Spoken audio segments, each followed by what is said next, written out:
For 35 years, I was the invisible daughter, the one whose birthday was forgotten, whose achievements went unnoticed, whose presence at family dinners felt like an inconvenience rather than a celebration. But I never expected my own sister to hand me a wrapped box at my birthday dinner, smirk at the entire table, and say, "Maybe this DNA test will finally explain why you've always been another man's mistake in this family." The laughter that followed still echoes in my mind. Mom's nervous giggle, Dad's silence, the way Lily's eyes glittered with something that looked less like humor and more like hunger. I took that test, not because she wanted me to, but because I needed to know why she was so eager for me to take it. 3 months later, our family's estate lawyer called an urgent meeting. When Mom and Lily walked in and saw me sitting there with my own attorney, their faces went white. They thought they were burying me with that DNA test. They didn't know they were digging their own graves. Have you ever discovered that the people who were supposed to love you had been plotting against you all along? My name is Emily Carter.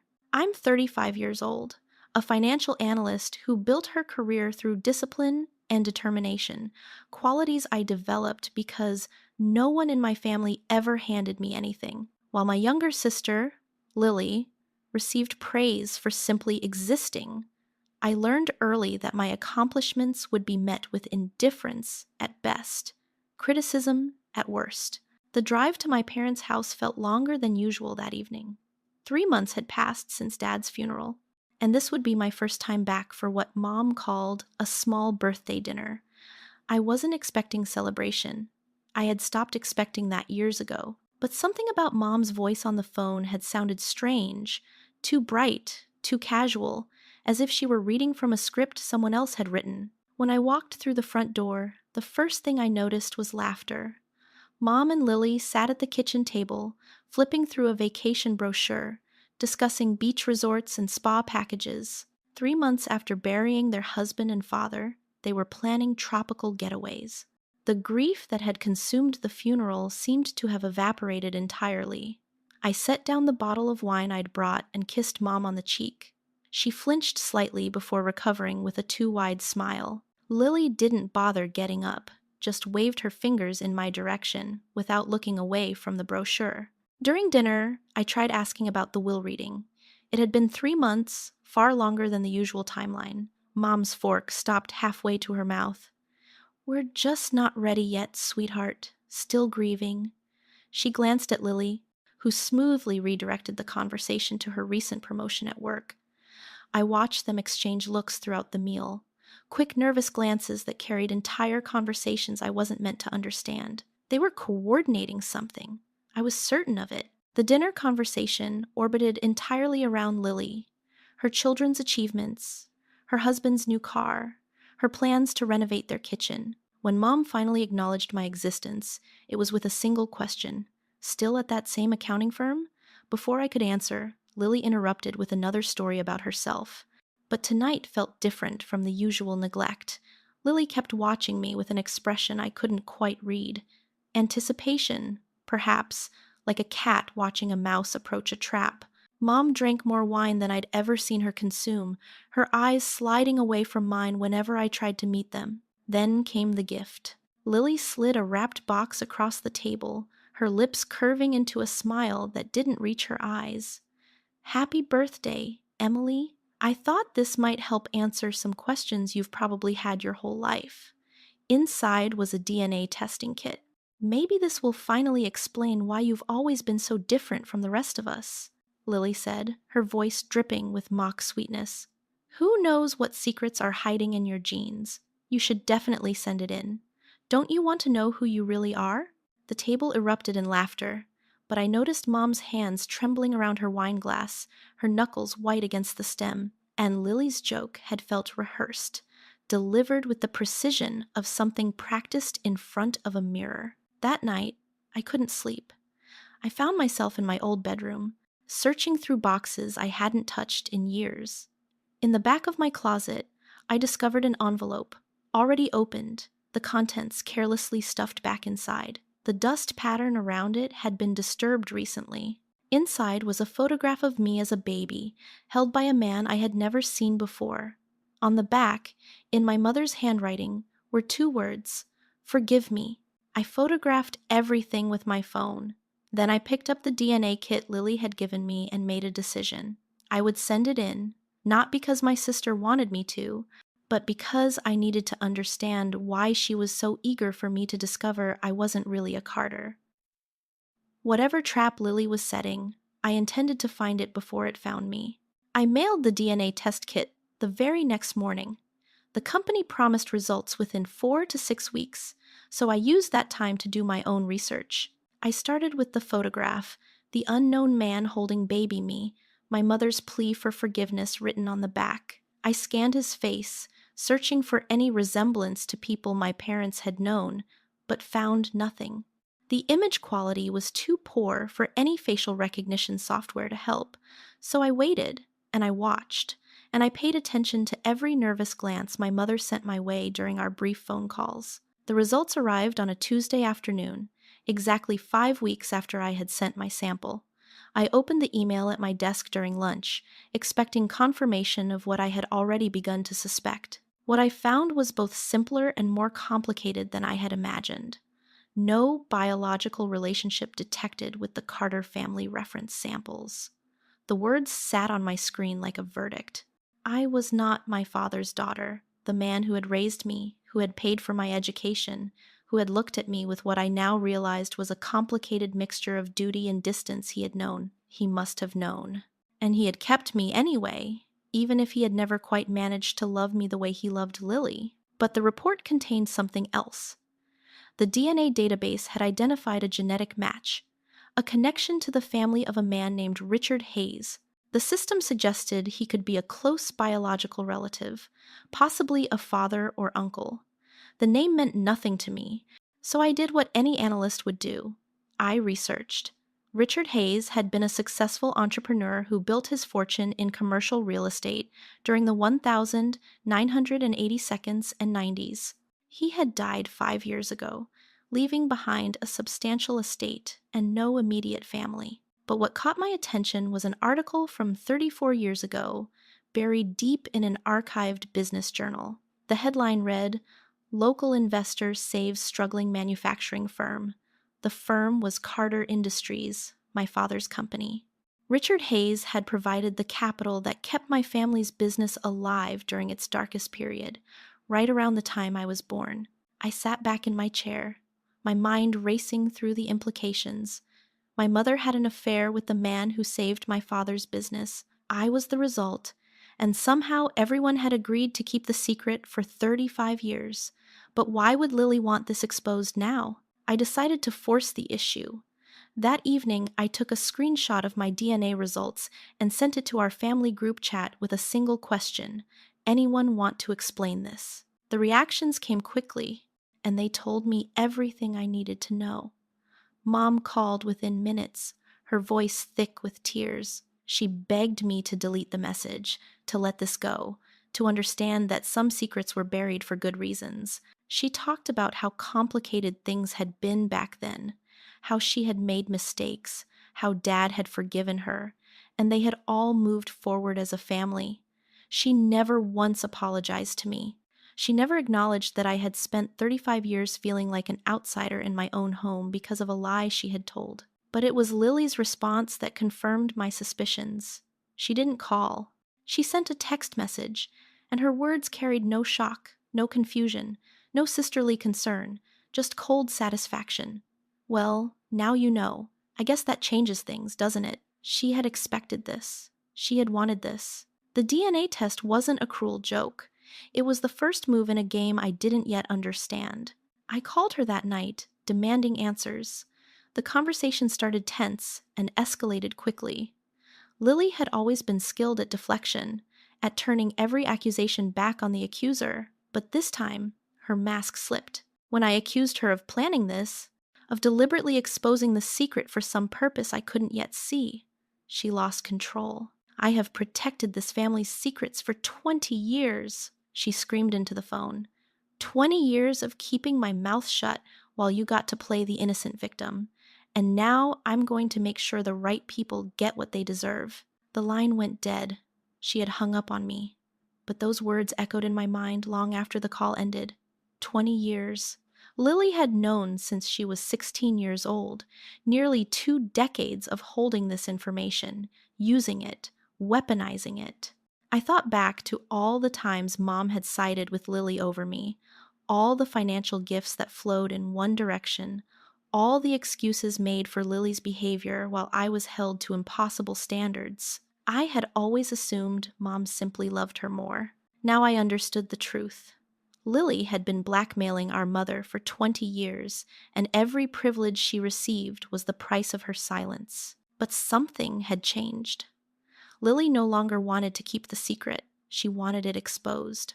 And her words about making sure the right people get what they deserve suggested this was about more than just family drama. This was about money. This was about the inheritance. I started asking careful questions to family friends, people who had known my parents for decades. What I learned made my blood run cold. One of my mother's closest friends mentioned, almost as an afterthought, that Lily had been asking about inheritance lawyers several months ago, before Dad had even gotten sick. Another recalled Lily talking about upcoming changes to the family situation, speaking as if she knew something no one else did. I couldn't prove anything. I had no documents, no recordings, no concrete evidence of whatever scheme Lily was executing. But I had spent my entire career analyzing patterns, identifying risks, preparing for scenarios that others dismissed as unlikely. My instincts had never failed me in business, and they were screaming at me now. I found an attorney the next day. Not a family friend, not someone connected to anyone my mother or sister might know, but an independent estate lawyer with a reputation for protecting clients in complicated inheritance situations. I explained my concerns, shared what little I knew, and asked her to help me understand my rights as a potential beneficiary of my father's estate. She listened without judgment, took detailed notes, and promised to investigate. 3 days later, a different call came. This one was from Mr. Harrison, the attorney who had handled my father's legal affairs for over 30 years. His voice was formal but not unkind. "Emily, there are things your father wanted you to know," he said. "Things he instructed me to share only under specific circumstances. Those circumstances have now been met. It's time for the will reading, and I think you should be prepared for what you're going to hear." I agreed to attend the reading, scheduled for the following week. Then I called my own attorney and asked her to accompany me. Whatever trap Lily had set, I was about to walk straight into it. But this time, I would not be walking in blind. The law office of Harrison and Associates occupied the entire top floor of a downtown building that had stood since my grandfather's time. I arrived 20 minutes early with my attorney, Sarah Chen, who had advised me to observe everything and say nothing unless directly addressed. We took seats near the window, away from the main conference table, and waited. Mom arrived next, looking as though she had aged 10 years in the past month. Her face was pale, her hands clutched her purse like a lifeline, and she avoided my eyes completely as she took a seat at the far end of the table. She knew something was coming. The question was whether she knew exactly what. Lily swept in 5 minutes before the scheduled time, and the transformation in her demeanor told me everything. She was practically glowing with anticipation, dressed in her most expensive suit, her makeup perfect, her smile barely contained. She had brought her own attorney, a sharp-faced man I recognized from billboards advertising aggressive estate litigation. Lily caught my eye and gave me a look of such smug satisfaction that I felt my stomach tighten. She believed she had already won. Mr. Harrison entered last, carrying a thick folder that he placed deliberately at the center of the table. He was a man in his late 60s, distinguished and careful, someone who had known my family for decades. But today, his expression carried something I had never seen before, a quiet resolve, as if he were about to deliver news he had been waiting years to share. "Before we proceed," he began, his voice cutting through the tension like a blade, "I want to note that Mr. Carter gave me very specific instructions about how this reading should be conducted. He anticipated certain challenges to his final wishes, and he prepared accordingly." Everything I am about to share was arranged by your father during the final months of his life, with full knowledge of circumstances that some of you may find surprising. Lily shifted in her seat, her smile faltering slightly. This was not how she had expected things to begin. Mr. Harrison opened the folder and began to read. I, Robert James Carter, being of sound mind and body, declare this to be my last will and testament. I leave 70% of my estate, including the family home, my investment portfolio, and my ownership stake in Carter Industries, to Emily Carter, the daughter I chose to love, not because of blood, but because of character. The room exploded. Lily was on her feet before the last word left his mouth. "This is exactly what I expected," she shouted, her composure shattering completely. "She is not his real daughter. We have DNA proof now, proof that she submitted herself. She has no legal claim to any of this." Mr. Harrison waited for her outburst to subside, then continued reading with infuriating calm. The will states, and I quote directly, "I have known since Emily was 2 years old that she is not my biological child. I chose to raise her anyway, and I choose to leave her my legacy because she alone has proven worthy of it. This decision was made with full knowledge of Emily's parentage and requires no further validation." The color drained from Lily's face so quickly I thought she might faint. Her entire strategy, the DNA test, the months of preparation, the careful exposure of my true parentage, had just been rendered meaningless by a single paragraph. Dad had known. He had always known. And he had chosen me anyway. Mom began to cry softly, her shoulders shaking, but I could not tell if her tears were from grief, relief, or fear of what was still to come. Mr. Harrison was not finished. He reached into the folder and withdrew a thick stack of documents, bound with a rubber band.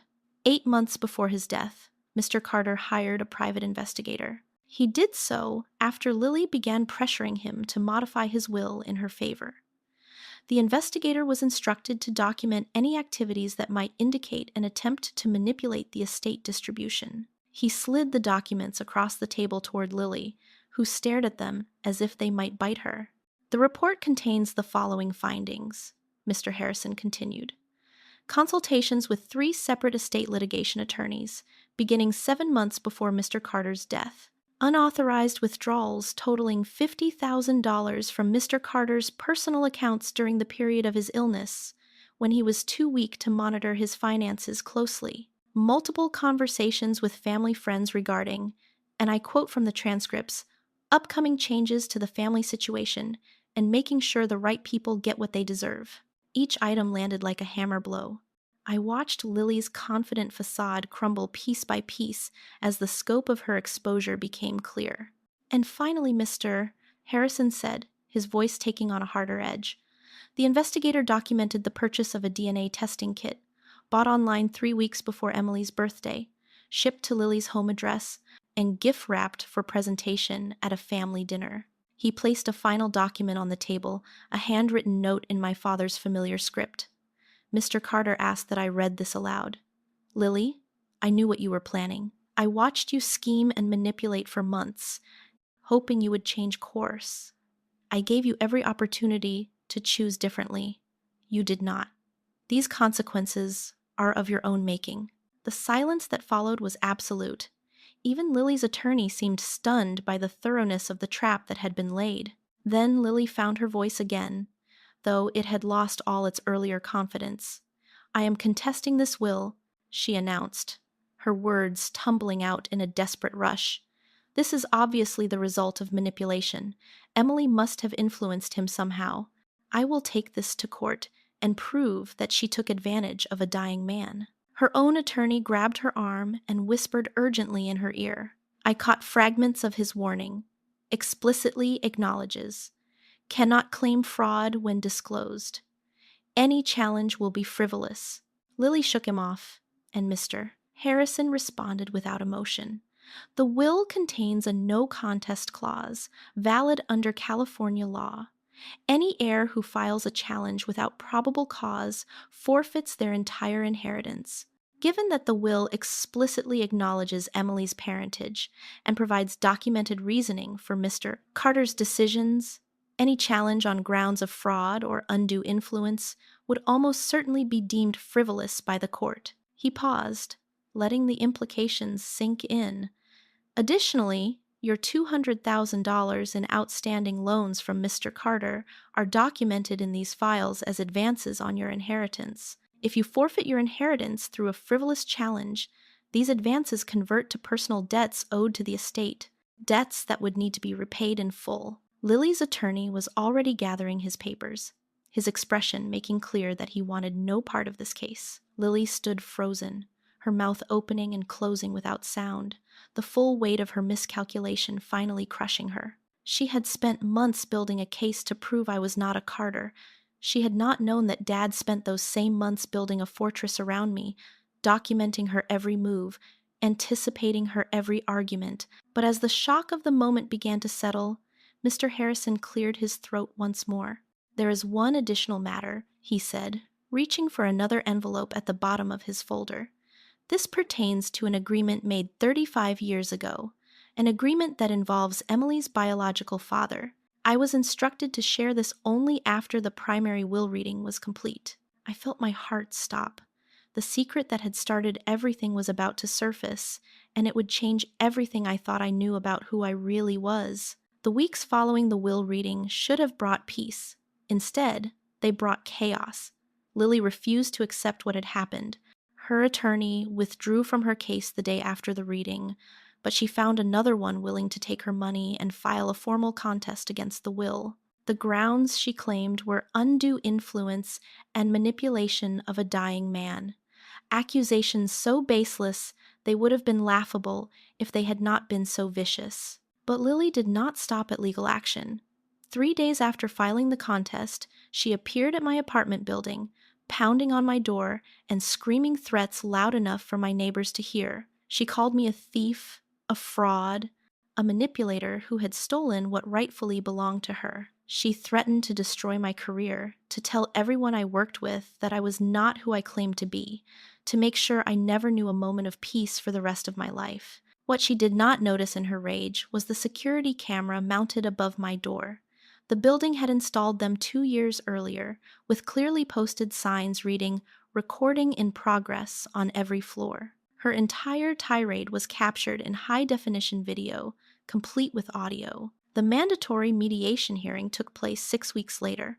Lily arrived with her new attorney, a man who looked increasingly uncomfortable as my lawyer, Sarah Chen, presented our response to the contest. Sarah was methodical and devastating. She began with the private investigator's report that Dad had commissioned, documenting Lily's scheme from its earliest stages. She followed with the security footage of Lily's threatening visit to my apartment. Then came the text messages, dozens of them, showing a pattern of harassment and intimidation that had escalated steadily since the will reading. Finally, she presented evidence of Lily's 20-year history of emotional manipulation, including statements from family friends who had witnessed her behavior over the decades. The judge listened to everything with an expression of growing distaste. When Lily's attorney attempted to argue that the DNA evidence proved I had no rightful claim to the estate, the judge cut him off. "The will explicitly acknowledged my parentage," she noted. "The deceased had made his wishes clear with full knowledge of all relevant facts. There was no fraud to uncover because nothing had been hidden." She dismissed the contest as frivolous and invoked the no contest clause. Lily forfeited her remaining 30% of the inheritance. The $200,000 she had borrowed from Dad over the years, previously documented as advances on her inheritance, converted automatically to personal debt owed to the estate. In the span of a single afternoon, Lily went from expecting to inherit everything to owing more money than her house was worth. I watched her face as the judge delivered the ruling. For just a moment, I saw something beneath the anger, a flicker of the little sister I remembered from childhood, before jealousy and entitlement had hardened her into someone I no longer recognized. Then it was gone, replaced by cold fury as she stormed out of the courtroom without a word. Mom came to see me that evening.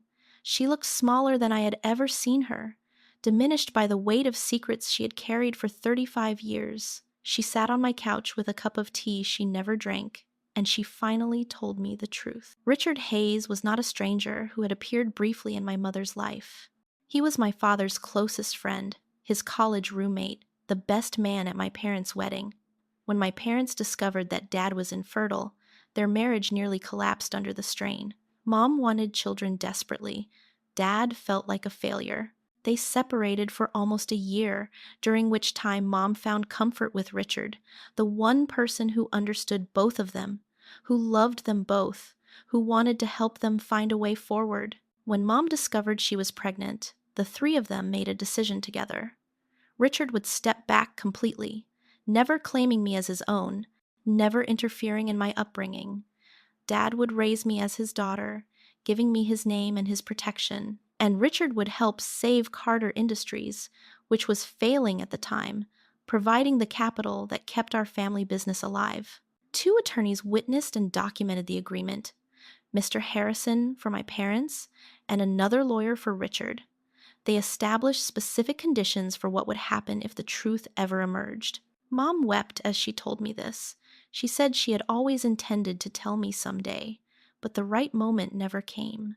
She admitted that Lily's discovery of the secret at 16 had changed everything, giving her younger daughter leverage that she used ruthlessly for 2 decades. She apologized for the favoritism, for the neglect, for allowing fear to shape how she treated her own children. I listened without interrupting. When she finished, I did not offer comfort. I simply told her I needed time to process everything she had said. The next day, Mr. Harrison called to explain the final piece of the puzzle. The agreement signed 35 years ago had included specific trigger conditions for a trust that Richard Hayes had established in my name. The trust would activate if either of two conditions were met: my non-biological relationship to Mr. Carter being formally acknowledged in legal proceedings, or Mr. Carter's will explicitly referencing my parentage. Upon reading the will, reading had satisfied the second condition, automatically notifying Richard's attorney to release the trust. Richard had died 5 years ago, but he had spent decades building this trust for me. He had added to it regularly, watching my life from a distance he had promised to maintain, never reaching out but never looking away. His attorney delivered a package containing the trust documents and a letter Richard had written shortly before his death. I read his words alone in my apartment, tears streaming down my face. He wrote that he could not be my father in life because he had made a promise, and he was a man who kept his promises, but he had watched me from afar, seen my graduations, tracked my career, observed how I was treated by the family he had helped create. He saw how I struggled, how I was overlooked, how I built myself into someone strong despite receiving so little support. His letter said this was not guilt. This was pride. I was his greatest accomplishment, even though I never knew he existed. In the days that followed, I made decisions about how to handle everything I had inherited. I reviewed the estate's financial records personally and confirmed that Lily had withdrawn $50,000 from Dad's accounts during his final months, when he was too ill to notice. Under California law, this constituted elder financial abuse, a prosecutable offense. I had every right to press charges. Instead, I chose a different path. Through my attorney, I offered Lily a choice: repay the $50,000 within 1 year or face criminal prosecution. Combined with the $200,000 she already owed and the loss of her inheritance, this would force her to sell her house and start over from nothing. But she would not go to prison. She would have a chance to rebuild if she was willing to take it. For Mom, I established a modest monthly allowance from the estate, enough to cover her basic needs, not enough to maintain the lifestyle she had grown accustomed to. She would have to downsize, to adjust, to live with the consequences of choices made long ago. This was not forgiveness. This was boundaries with consequences. The difference mattered to me. In Richard Hayes's package, beneath the legal documents and the letter explaining 35 years of watching from afar, there was one more thing: a small wooden box. I had not yet opened. I was not ready. But I knew whatever was inside represented a lifetime of love from a father who chose to stay away so I could have a family, even if that family never deserved me. 3 months passed before I found the courage to open the wooden box. It sat on my nightstand through the final legal proceedings, through the sale of my apartment, through all the decisions that would reshape my life. Some nights I would pick it up and hold it, feeling its weight in my hands, knowing that whatever was inside represented something precious from a man I had never met.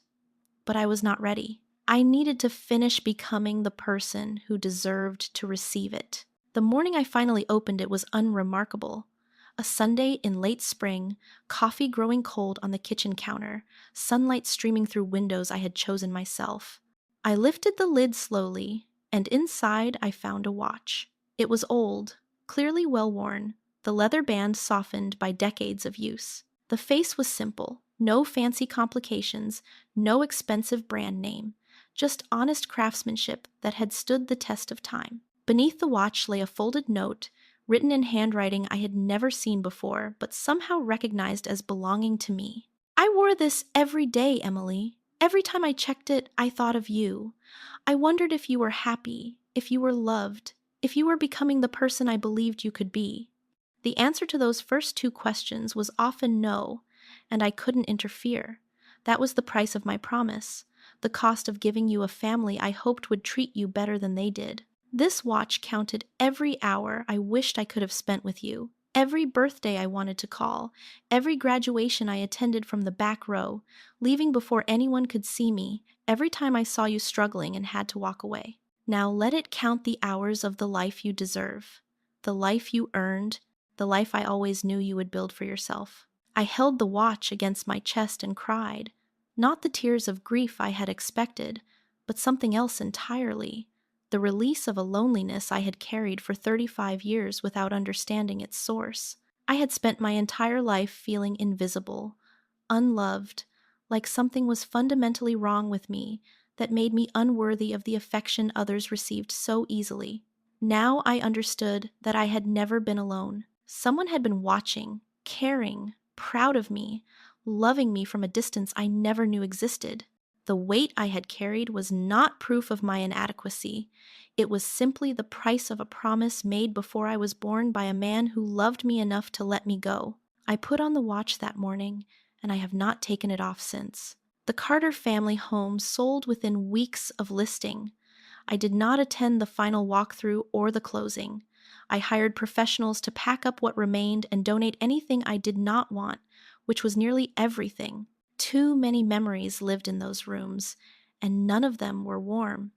The money from the sale, combined with my inheritance from both fathers, gave me options I had never imagined possible. But I did not want a mansion or a luxury apartment or any of the status symbols that had mattered so much to the family I was leaving behind. I bought a cottage. Small, old, slightly worn around the edges, exactly like me. It had a garden that had been neglected for years, full of potential waiting to be coaxed back to life. The kitchen was tiny but bright. The bedroom looked out over a pond, where ducks gathered in the mornings. The first night I slept there, I listened to the silence and realized I had never known peace before. I had only known the absence of conflict, which is not the same thing at all. I filled my cottage with books I had always wanted to read, but never had time for. I learned to garden, making mistakes and learning from them without anyone telling me I was doing it wrong. I painted the walls colors I loved without asking permission or seeking approval. For the first time in 35 years, every decision was mine alone. No one to please, no one to prove wrong, no one measuring my worth against standards I could never meet. I discovered, slowly, and with some surprise, that I actually liked the person I was when no one was telling me I was not enough. My relationship with Mom settled into something distant but functional. We spoke on the phone once a month, brief conversations about nothing important. She asked about my health, my work, my garden. I answered politely without offering details. We did not spend holidays together. We did not pretend to be close. The warmth that might have existed between us had been sacrificed long ago on the altar of secrets and favoritism, and I had no interest in pretending otherwise. She had made her choices.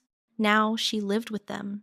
There was no punishment in my distance, just the natural consequence of decades spent being her lesser daughter. With Lily, there was nothing at all. She called repeatedly in the weeks after the mediation, leaving voicemails that ranged from tearful apologies to furious accusations. I deleted them without listening past the first few words. She sent emails I never opened. She tried reaching me through mutual acquaintances, who quickly learned not to pass along her messages. When she was forced to sell her house to cover the debts she owed, the $200,000 in loans, the $50,000 in restitution, the legal fees from her failed contest, she sent me a letter. I recognized her handwriting on the envelope and almost threw it away unopened. But something made me read it, just once. She wrote about how unfair everything was, how I had stolen what belonged to her, how Dad had been manipulated and the courts had failed her, and none of this was her fault. She asked for money. She asked for forgiveness. She asked me to remember that we were sisters, as if that word still meant something after everything she had done. I read the letter once, then dropped it in the trash. I felt nothing, not anger, not satisfaction, not even the grim pleasure of watching karma deliver its verdict. Just nothing. Lily's ruin was not revenge. It was simply what happened when a lifetime of manipulation finally met a wall it could not charm or threaten or scheme its way through. She had built her own trap and walked into it willingly. I owed her nothing, not even the energy of hatred. The idea for the foundation came to me on a quiet evening, sitting in my garden as the sun went down. I thought about all the children growing up right now in homes like the one I had survived. The unfavored ones, the overlooked ones, the ones whose worth was measured against siblings who could do no wrong. I thought about how different my life might have been if someone had reached out, offered help, told me that the way I was treated was not my fault and not my destiny. I named it the Hayes Carter Foundation, honoring both the father who raised me, knowing I was not his blood, and the father who loved me from a distance he chose to keep. The foundation provides therapy scholarships for adults, healing from family trauma, career mentoring for those rebuilding their lives after escaping toxic systems, and emergency support for anyone who needs help getting out. It is small for now, but it will grow, and every person it helps will be proof that pain can become purpose, that wounds can become wisdom, that the unloved child can grow up to spread love in ways her family never imagined. Tonight, I sit in my garden as the sun sets, wearing Richard's watch, a book closed on my lap.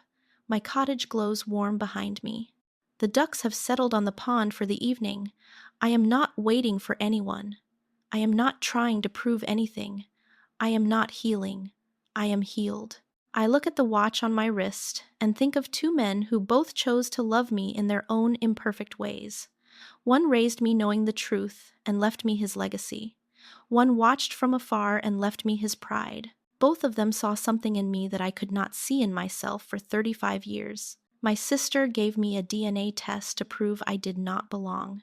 Instead, it proved that two fathers, one who raised me, one who watched from afar, both chose me when they did not have to. In the end, the greatest inheritance was not the money or the property. It was finally understanding that I was always worthy of love. I just had to stop waiting for the wrong people to see it. Emily's story teaches us something that many of us learn too late in life. Your worth is not determined by how your family treats you. The people who should love you the most sometimes fail you the deepest, and that failure says everything about them and nothing about you. If you grew up as the overlooked child, the unfavored one, the daughter who could never measure up no matter how hard she tried, please hear this. Their inability to see your value was their blindness, not your flaw. This story also reminds us that secrets and manipulation eventually collapse under their own weight. Lily spent 20 years building a fortress of lies and schemes, believing she was securing her future. Instead, she was constructing her own prison. The truth has a way of surfacing, and when it does, Those who built their lives on deception find themselves with nothing solid left to stand on. But perhaps the most important lesson is this: healing does not require revenge. Emily did not destroy her sister.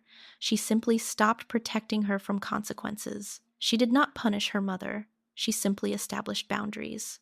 There is profound power in choosing peace over vengeance, in walking away whole, rather than staying to fight. Sometimes the greatest victory is building a beautiful life and letting that be your answer to everyone who doubted you. If this story touched your heart, if you saw yourself in Emily's struggle, or if you simply love stories about justice and healing, I hope you will subscribe to this channel so you never miss another story like this one. Leave a comment below and tell me, have you ever discovered a family secret that changed everything?